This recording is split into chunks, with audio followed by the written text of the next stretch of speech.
Another major point of contention with the JonBenét Ramsey case is the bowl of pineapple. Now, I don't know if you guys remember this piece of evidence, but it is still discussed about till this day.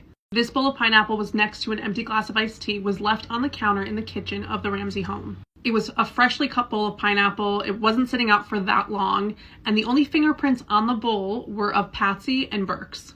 But yet no one would claim the pineapple. So when investigators asked Patsy, asked John, asked Burke about the pineapple, no one had any recollection or memory of eating pineapple that night. The other major piece here is that in the autopsy report for JonBenét, they found chunks of pineapple that seemed to be pretty fresh. Not ones that would sit in a canned cocktail of fruit.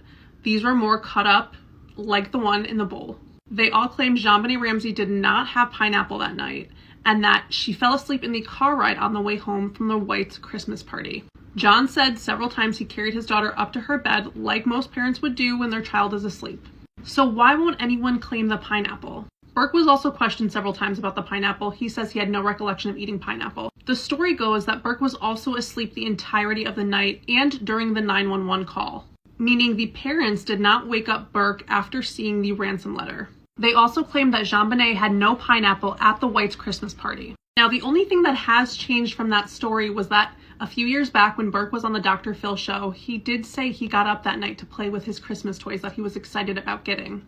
This has been the only time in the storytelling of what happened that night where Burke was not asleep throughout the night. Then at one point during a question and answer with Patsy, she says, well, maybe the intruder gave JonBenét the pineapple. Feel far-fetched that the intruder not only had time to cut up pineapple, place it in a bowl of milk, but also write a 3-page ransom letter.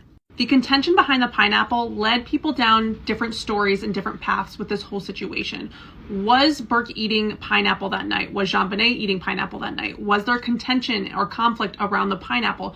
Why isn't anyone claiming the pineapple? Should we get into the ransom letter next? Let me know down below.